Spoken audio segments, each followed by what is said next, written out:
자, 한번 앞에 이어서 한 거 재무제표 완성해 볼게요. 자, 앞에서 우리가 했던 거를 이렇게 답을 써놨어요. 자, 그리고 여기에서 현금이 1억 원 남았다는 거 앞에서 어떻게 하는지 보았죠? 자, 보증금도 봅시다. 자, 보증금은 기본 자리가 왼 5, 그죠? 자산이니까 왼쪽이죠. 왼쪽에 기록된 보증금 2억 있고 오른쪽에는 없어요. 아, 거래 기록하는 동안에 보증금이 2억만 생겼구나. 원래는 없었으니까. 그래서 2억이 남게 되겠죠.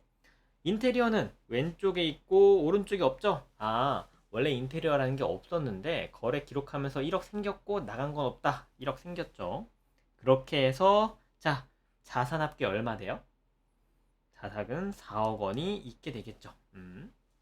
오른쪽으로 넘어갑니다. 이제 부채부터 보면 부채 차입금. 자, 오른쪽에 기본 자리니까 오른쪽부터 봐야 되죠? 오른쪽에 차입금 얼마? 2억 있죠? 이거 말고는 없죠? 그리고 왼쪽에는 차입금이 없어요. 아, 2억 원 생겼고, 원래 없던 게 2억 원 생겼고, 남아있는 건 없다. 2억. 자본금도 보면 2억.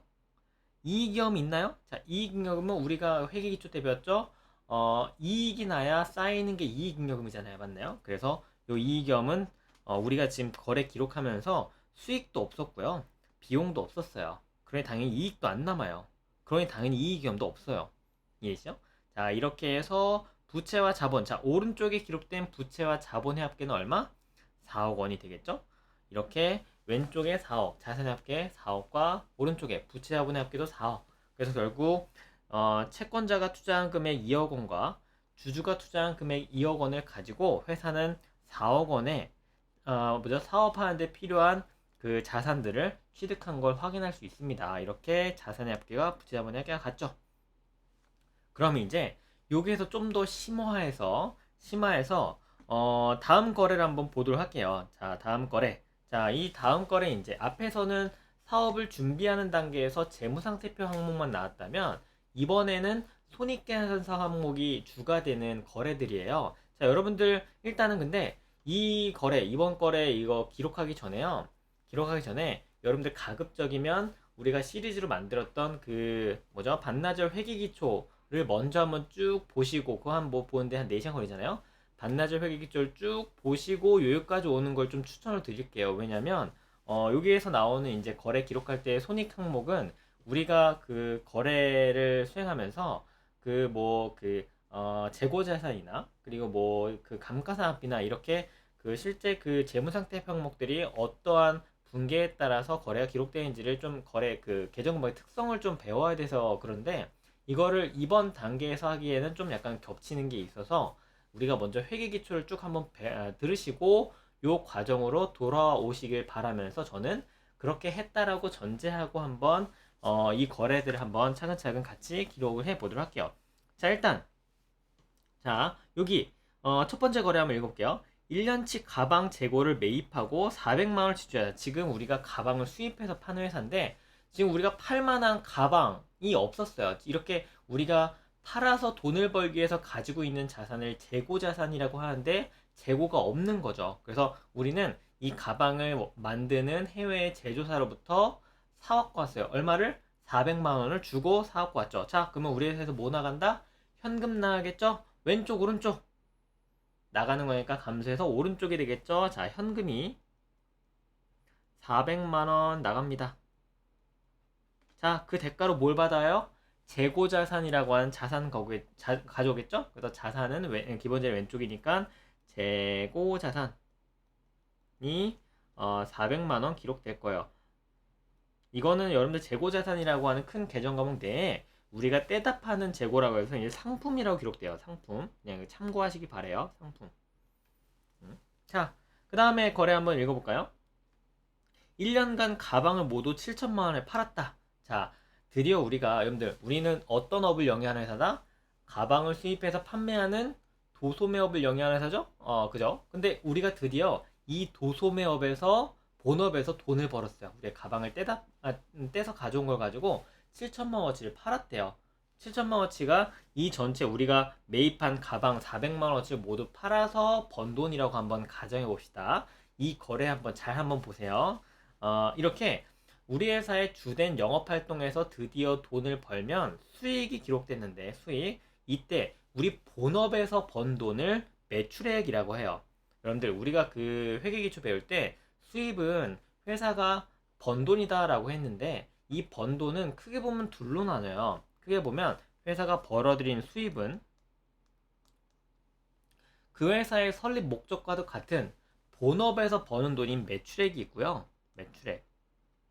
근데 회사는 본업 외에도 다른 방법으로도 돈을 벌기도 해요. 예를 들면 회사가, 예를 들면 삼성전자가 공장 내에서 가지고 있던 기계 장치를 팔아서도 돈을 벌 수도 있고, 그죠? 그리고 공장 내에서 가지고 있던 차량 운반구를 팔아서도 돈을 벌 수도 있고, 이렇게 본업이 기계 파는 업이 아니고 차량 파는 업이 아닌데도 어쨌든 가지고 있는 자산을 팔아서도 돈을 벌 수도 이렇게 본업 외에도 회사들은 돈을 버는 방법들이 다양하게 존재합니다. 물론 얘는 본업에서 버는 돈은 아니기 때문에 우리가 기록을 할 때 차별화해서 기록하는 게 맞겠죠. 그래서 본업에서 버는 돈을 우리는 매출액이라고 부르고요.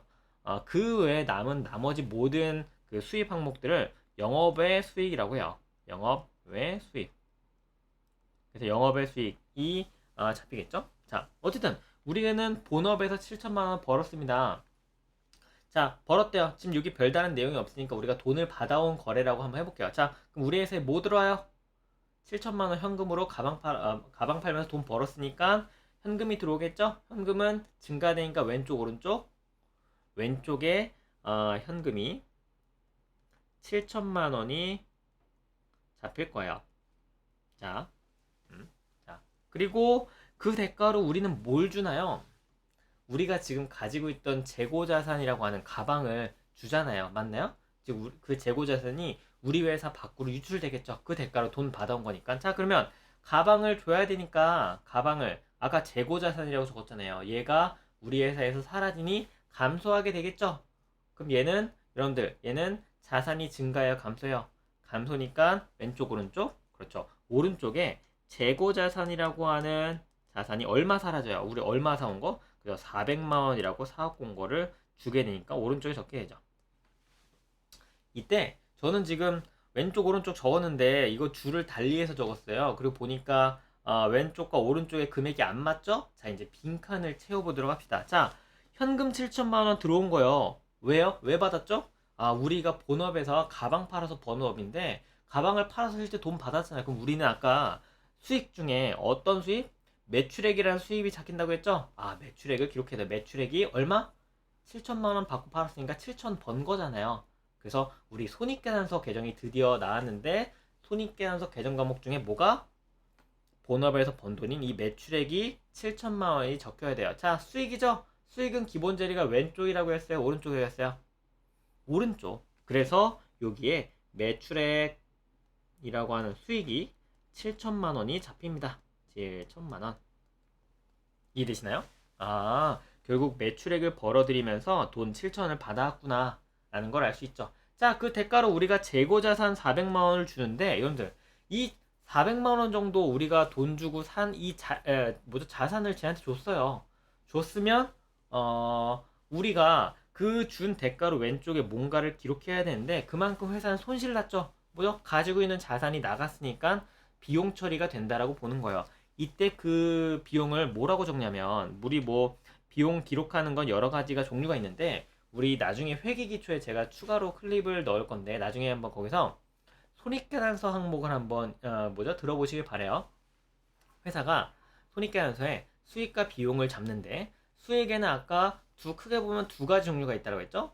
비용은 크게 보면 세 가지 종류로 나눠요. 여러 가지 논리에 따라 나뉘는데 이렇게 본업에서 돈을 버는 매출액을 일으키기 위해서 지출된 비용을 우리는 매출 원가라고 불러요. 여기 이제 매출 원가가 나오죠. 그래서 매출액을 일으키기 위해서 직접 바로 사용돼서 처리되는 비용을 매출 원가라고 하는데 그 얘기는 자세하게는 회계기초에서 좀 다시 듣도록 하고 지금 우리 여기에서는 결국 이 재고가 나간 거 400만 원만큼 우리는 비용인데 얘는 매출을 주기 위해서 나간 거죠. 그래서 400만 원만큼 매출 원가는 비용으로 잡습니다. 자, 비용은 기본 지리가 왼쪽 오른쪽?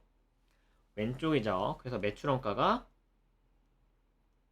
400만 원이 왼쪽에 기록돼요. 이렇게 기록되는 걸 확인할 수 있어요. 이게 매출의 거래인데 우리가 여기서 볼 수 있는 특징이 뭐냐면 매출 거래는 되게 중요해서요. 두 줄이 나와요. 매출은. 매출 거래는 항상 두 줄이 나요. 그래서 그런 것도 한번 나중에 우리가 그 회계를 좀 더 자세하게 배울 때, 그리고 여러분들 이 거래 우리 그 분계 배울 때요. 이 분계 앞에서 한 1시간 정도는 지금 하는 것처럼 이론을 배우고 연습도 하고, 이제 실제로 나중에는 실제 있는 회사들의 재무제표를 보면서 그 회사들의 거래를 한번 기록해보고 그걸 가지고 재무제가 어떻게 표시되는지도 한번 보도록 할 거예요. 그래서 나중에 실제로 회사의 사례들을 볼 때도 한번 살펴보시면 매출 거래가 항상 두 줄로 나오는 걸 확인해 보실 수 있을 거예요. 자, 그럼 그때 가서 다시 한번 보도록 하고, 이렇게 거래를 기록했어요. 자, 그 다음 인테리어, 아까 우리 1억 원어치 뭐죠? 그 돈 주고 갖다 붙인 거 있죠? 이 1억 원어치 인테리어는 우리 자산의 인테리어라고 기록했는데, 사실은 요 인테리어가 우리 그 회계기초에서는 배우셨을 텐데, 회사가 사업을 위해서 사용하는 자산이기 때문에 이 자산은 어떤 자산으로 분류가 될까요? 회사가 사업에 사용해서 돈을 벌기 위해서 가지고 있는 자산, 사용하는 거 뭐예요? 유형 자산이죠. 이 유형 자산은 항상 특징이 뭐가 있냐면, 토지 같은 유형 자산을 제외하면 회사가 사업에 사용할 수 있는 기간이 한정돼 있어요. 그래서 내용연수라는 걸 가지고 그 내용연수 안에 이 자산의 가치를 계속 줄여야 되는 거죠. 이런 회계 처리를 우리는 기초회계에서 감가상각을 한다라고 이제 배웠거든요. 자, 이 감가상각을 우리가 회계 처리 한번 해봅시다. 자, 우리 지금 인테리어 1억이 있었던 거에서요, 10년 동안 사용할 수 있는데 정액법으로 감가상각이 돼요. 자, 잔존 가치가 없다면 1년에 얼마씩 깎아요? 1년에 얼마씩 깎아요? 1억 원짜리를 10년이니까 1년에 1000만 원씩 깎으면 되겠죠? 맞나요? 그러면 자, 이거 기록해 봅시다. 1년 사용했어요. 그래서 인테리어가 1000만 원만큼 감소되어야 돼요. 그러면 인테리어란 자산이 감소가 돼야 되니까 왼쪽에 쓸까요? 오른쪽에 쓸까요?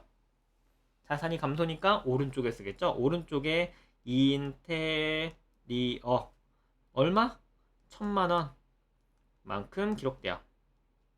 여러분들 이거 그 일단 뭐 높아심에 말씀드리지만, 사실은 이렇게 인테리어를 바로 지우지는 않고 다른 계정 과목을 쓰긴 하는데, 뭐 감가상각 누계라는 계정을 쓰긴 하는데 그건 나중에 한번 정리를 다시 해볼게요. 지금 단계에서는 일단 자산이 가치가 줄어드니까 자산을 지우는구나 정도 생각하셔도 돼요. 자, 인테리어를 지웁니다. 그 대가로 우리는 뭘 적어야 되는데, 결국 우리가 가지고 있는 자산이 줄면 그만큼 우리는 손실을 본 거잖아요. 그러니 비용이겠죠? 그 비용은 기본 자리가 왼쪽이니까 왼쪽에 비용을 적는데, 여러분들 이때 나오는 비용의 이름이 우리 회계에서 뭐라고 했죠? 감가상각비라고 했죠? 회사가 가지고 있는 자산이 가치가 줄면서 생기는 그 비용, 감가상각비라고 하는 비용을 얼마? 그죠? 1000만 원만큼 가치가 줄었죠? 이렇게 적습니다. 그래서 자산이 준 만큼 여기 비용 처리가 되는구나 정도 기억해 주시면 좋겠고, 자, 그 다음 거래 한번 볼게요. 연말이 돼서 직원에게 급여 300만 원을 지급했대요. 자, 회사에서 뭐가 나가요? 현금 나가죠? 현금이 얼마 나가요? 300만 원. 왼쪽, 오른쪽? 오른쪽에 현금이 300만 원이 나갑니다. 그 대가로 왼쪽에 뭔가를 적어야 되는데, 이거는 뭐 여러분들 자산이에요, 비용이에요? 뭐 물어볼 거 없겠죠? 우리 급여라고 써 있기도 하고, 이렇게 회사가 임직원을 고용하면서 지출하는 돈을 우린 급여라고 비용 처리한다는 거는 상식으로 어느 정도 알고 있잖아요. 그래서 얘는 왼쪽에 비용 항목으로서 급여라고 하는 비용을 300만 원 적습니다. 그리고 우리 자, 이제 연말이 됐어요. 우리가 차입금이 있었죠? 차입금 얼마 있었어요? 1억 원 있었는데 이거에 대한 이자를 지급해야 되는 거예요. 그래서 아니죠. 저 여러분들 죄송합니다. 우리 차입금이 얼마 있어요? 2억 있었죠? 2억에 대한 이자 우리가 100만 원을 지급한대요. 자, 회사에서 뭐 나가요? 현금 100만 원. 왼쪽, 오른쪽. 오른쪽에 현금이 100만 원 나갑니다. 그 대가로 얘도 비용이겠죠? 이자 비용이라는 비용이 잡혀요. 100만 원. 100만 원. 자, 이렇게 손익계산서 항목이 들어가는 이 사업의 수행 관점에서 나오는 거래도 한번 기록해봤어요. 자, 이 기록을 가지고 여러분들 재무상태표와 손익계산서에 기록을 할 건데, 자, 여러분들 일단은 이거 우리 이번 시간에 다 할 건데, 일단 여러분들이 그 영상을 잠깐 멈추시고요. 이 거래까지 모두 기록해서 재무상태표와 손익계산서에 그 잔액을 한번 다시 계산해보세요. 자, 근데 유의하실 점은 이 거래가 기록되는 동안에 변동도 있지만, 이 거래가 기록되기 전에 기초에 뭐죠? 재무상태표에도 금액이 있었다는 거. 우리 아까 전에 기록했던 거 있잖아요.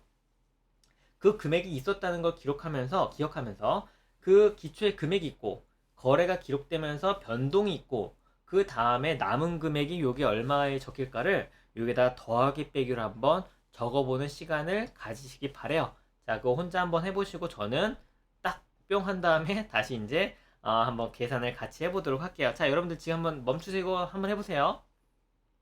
자, 그래서 한번 자, 우리 그 결과를 한번 보도록 합시다. 자, 이게 지금 제가 네, 잉크 도구에서 색깔을 바꿔서 한번 해볼게요.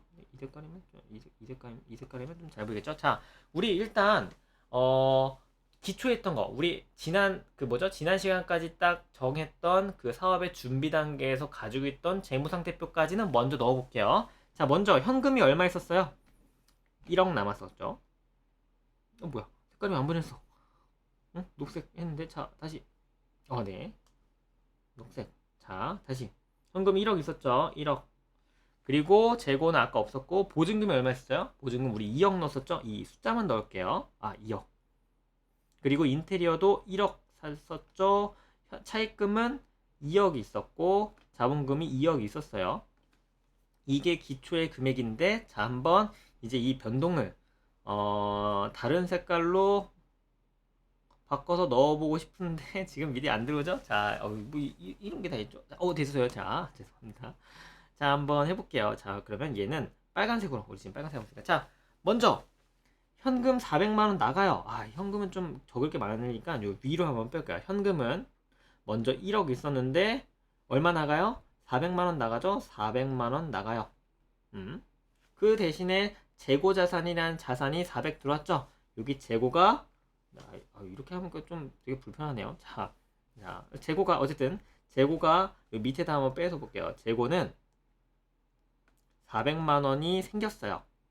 이렇게 적었고, 자, 현금 그 다음 거래 보니까 현금 7천이 들어왔었죠. 그럼 여기다가 현금이 7천만 원 이렇게 들어오면서 매출액이 7천만 원이 이렇게 잡히죠. 지금 잘 따라오고 있나요? 자, 이렇게 했고, 자, 그 다음 줄 재고가 400만 원이 나가면서 재고가 400만 원 나갔어요. 이제 빵 됐네. 나가면서 매출원가 비용이 400만 원 기록됐어요. 우리 지금 뭐 퍼즐 맞추기처럼 하고 있죠. 자, 한번 해볼게요. 자, 그 다음 거래 보시면 인테리어가 1000만 원이 증가했다, 감소했다? 감소했다. 이 인테리어가 마이너스 1000만 원 됐죠? 지저분해라. 이거 한번 정리 이따가 해볼 거예요. 자, 하면서 감가상각비가 여기 1000만 원만큼 비용 처리되는데 얘는 우리 그냥 판관비로 넣고 할게요. 자, 여기 1000만 원 비용 처리가 됐죠. 그래서 이것도 했고, 자, 연말이 되자 직원 300만 원 나갔죠. 요게 또 300만 원 했고, 현금 나갔고, 그 다음에 급여라는 비용이 또 300만 원. 이거 비용이니까 여기 더하면 되겠죠. 감가상각비랑 같이 비용이니까. 자, 했고, 현금 100만 원 나갑니다. 그럼 여기 또 100만 원 하고, 이자 비용 100만 원. 이자 비용은 여러분들 우리 손익 깔 때 다시 말씀드릴 텐데, 얘는 항상 영업 외 비용으로서 기타 손익으로 넣어 볼게요. 그래서 이자 비용 100만 원 이렇게 나갑니다. 자, 그럼 우리 한번 이 거래가 모두 있다라고 할 때 한번 이 변동을 기록해서 결과적으로 그 재무상태표의 그 금액들이 딱 맞아 들어가는지 한번 계산해 볼게요. 자, 먼저 여러분들 우리가 이렇게 변동을 넣어봤는데 그 현금이 얼마가 남는지 한번 봅시다. 자, 원래 1억 있었고 들어온 거 7천인데 나간 건 얼마야? 다 하면 나간 거는 한 800 되겠네요. 그죠? 800. 그럼 결국 1억 7천만 원에서 800만 원 나갔으니까 얼마 남아요? 1억 6,200만 원이 남겠죠? 자, 여기에 이거 지우고 싶은데 자, 지우개를 한번 불러봅시다. 자, 네. 자, 감사합니다. 자, 나왔죠? 그래서 여기 지우개 넣고 한번 뭐야? 네. 자, 뭐야? 여기 지우개 했는데 자, 네, 이거 아니고 네, 굉장히 뭐 좀 짜증나죠? 자, 네. 네, 네, 이게 굉장히 어려운 작업이었군요. 자, 네, 죄송합니다. 자, 여기서 지우개를 했는데 안 되니까 네, 짜증나지만 그냥 한번 해볼게요. 자, 이거를 어디에 적을 때가, 자, 여기에, 죄송하지만, 여기에다가 한번 적을게요. 보이시죠? 자, 현금 얼마 남는다? 아까 전에 1억 7천에서 800 나니까 1.62억 맞나요? 1억 6,200만 원이죠. 1.62억. 억 단위로 적어볼게요. 금액이. 자, 재고. 재고는 남아있나요?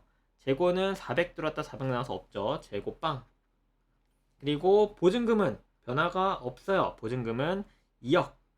그리고 인테리어는요? 인테리어는 1억 있었는데 1000만 원 나갔죠? 0.9억. 0.9억. 따라오고 있나요? 자, 그 다음에 부채로 넘어가서 차입금은 2억. 변화 없죠? 차입금 뭐 갚지도 않았으니까 2억. 그리고 자본금은 얼마? 2억. 있죠? 자, 2억 있죠? 자, 그 다음에 이제 이익위험 항목을 우리가 넣을 수 있어요. 우리가 손익계산서라는 게 만들어졌는데 매출액이 7천 있었고 나머지는 다 비용입니다. 비용 다 합치니까 얼마요? 1000만 원, 300만 원, 1300, 1700, 1800. 아, 1800만 원의 비용이 나갔어요. 맞나요? 계산 맞나요? 그럼 결국 매출액이 7천이었는데 1800만 원의 비용이 나갔으니까 이익은 얼마 남는다? 이익은 5200만 원이 남는다. 이 이익이 이익연과 쌓이니까 결국 이익 잉여금이 얼마? 5200이니까 0.52억이 남았다는 걸 확인할 수 있습니다. 자, 그럼 이제 우리가 금액을 한번 해볼까요? 자, 자산의 합계를 계산해 봅시다. 자, 자산 합계 얼마요? 1.62억에 2 더하니까 3.6이죠. 3.62에서 0.9를 더하니까 네, 여러분들 두뇌 풀가동 해야겠죠? 3.62에서 0.9 하니까 4.52억이 될 거예요. 맞나요?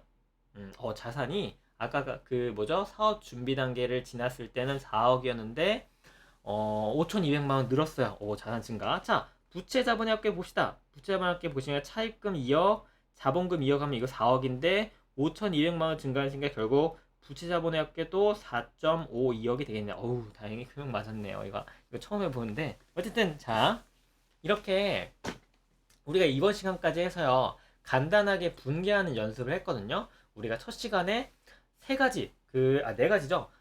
분개를 할 때는 기억해야 될 원칙이 있다. 네 가지 원칙을 배웠었고, 원칙에 따라서 기록을 하는 방식을 사례에 따라서 보았어요.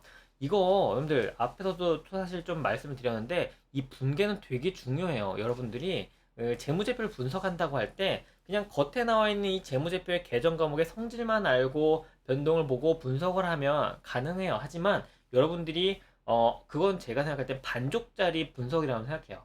실제로 회사가 하는 거래가 어떤 절차로 어디에 영향을 미치면서 이렇게 결과가 나왔구나라는 걸 생각해 볼 수 있어야 이제 연쇄적으로 이게 되면 예를 들면 물건을 팔면 돈을 나중에 받기로 했을 때 매출 채권이 잡히는데 매출 채권 잡힐 때 매출액이 잡히는구나. 그리고 돈을 실제로 회수하면 채권 사라지면서 돈이 들어오는구나. 이렇게 여러 개 분화되는 거래가 한 번에 나오는데 그걸 무시하고 그 결과만 놓고 보면 뭐죠?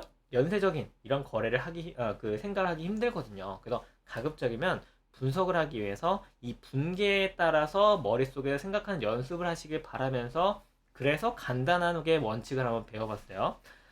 이 분계하는 그 과정은 계속 시리즈로 사례를 계속 추가하면서 많을 테니까 꼭 한번 연습을 따라서 해보시고 같이 한번 보시길 추천드립니다.